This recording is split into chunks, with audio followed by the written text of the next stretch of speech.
Now that everyone's here, I'd like to welcome you to the second One Nation Under God mock election meeting. On behalf of the mock election committee, I would like to thank the precinct captains Courtney Castrain, Tori Nabers, and Raven Smith for hosting this meeting. The field zone was a big part of the first mock election, and we're really excited to have you participate in the second year. First, I'd like to introduce Grace Gordon, who is a member of the mock election committee. She'll be giving you some insight on the background of the One Nation Under God mock election.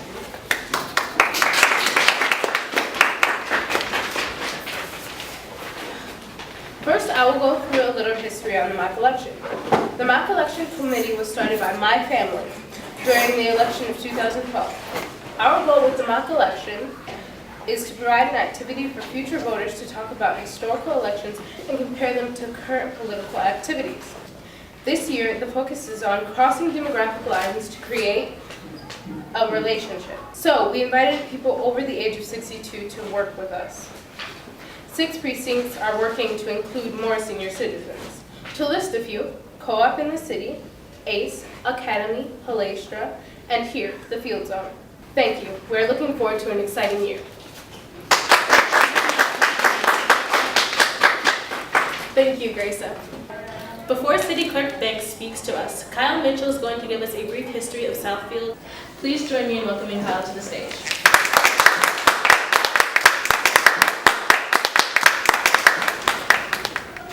Hello, I'm going to tell you a little bit about the early Southfield. Southfield was established as a township until July 12, 1830, when it was originally designated Ossawa. On July 29, 1830, the name was changed to Southfield. The first annual meeting of Southfield Township was held on April 4, 1831, at the home of Benjamin Fuller. At this meeting, it was resolved that town meetings would be held annually. The Fuller House remains standing on Civic Center Drive, north of Telegraph. Thank you, Kyle. Now I'm going to introduce our keynote speaker, Nancy Banks. Nancy Banks is a graduate of Southfield High School, Oakland Community College, and Michigan State University's Michigan Municipal Clerks Institute.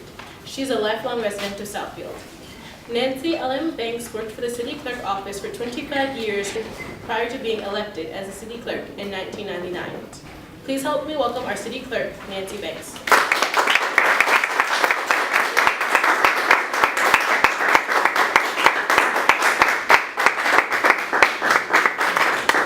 Got quite a group here.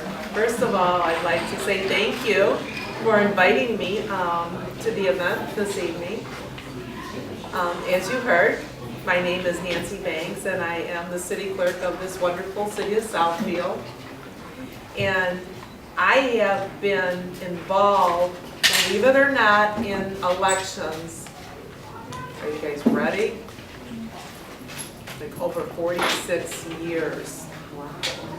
In fact, my beginning in elections and also in politics began when I was in high school.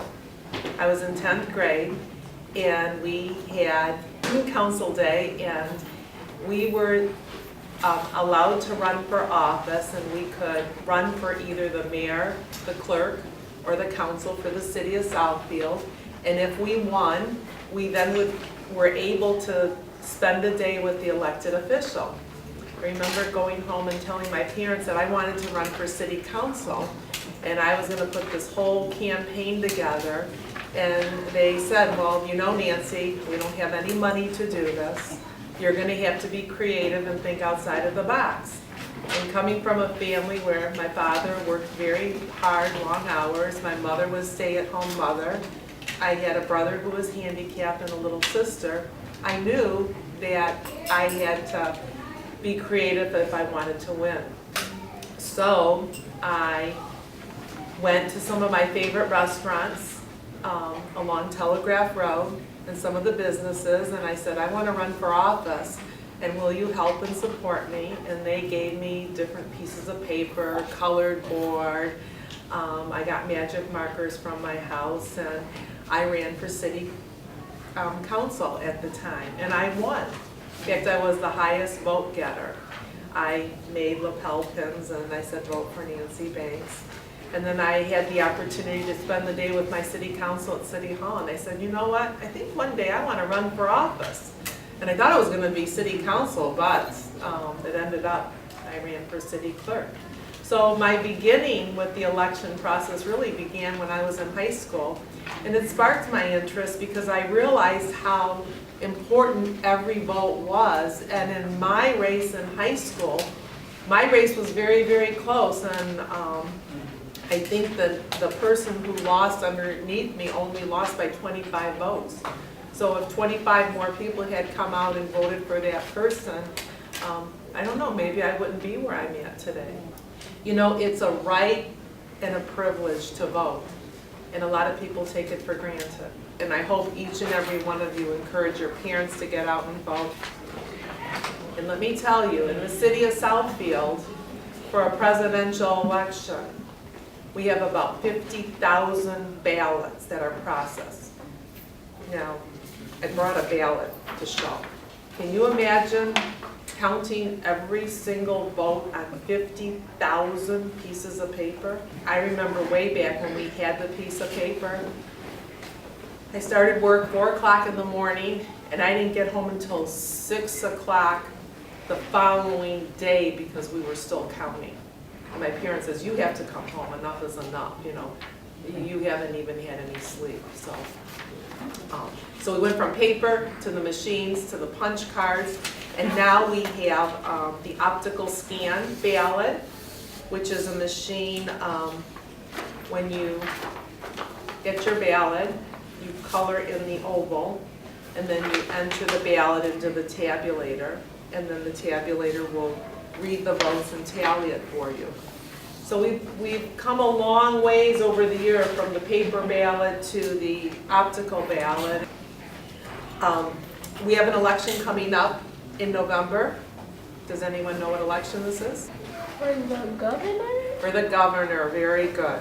I say we have 4 different election types in the city of Southfield. And of course, every election is important, but the highest turnout for any election is the presidential election. And I'm proud to say that in Southfield we have 89% of our population that comes out to vote. And we have about 64,000 registered voters. So that's a real good number. The second highest election is what's coming up in November, and that's called the congressional election. And that's when the governor and your congressman are on the same ballot. And then after that, we have what I call the big election in Southfield, where you've got the mayor, clerk, treasurer, and council.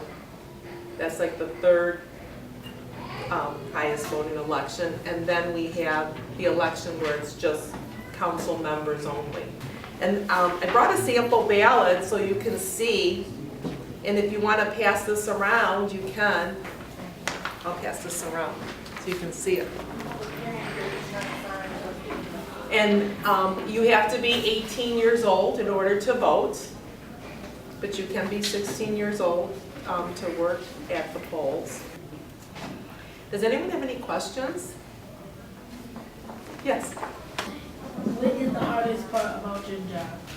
I think the hardest part of my job is balancing my job, my staff, my husband, my children, my family, and my church. There's only so many hours in a day. And I usually am up 5 o'clock in the morning, and I have to take my brother to work every day.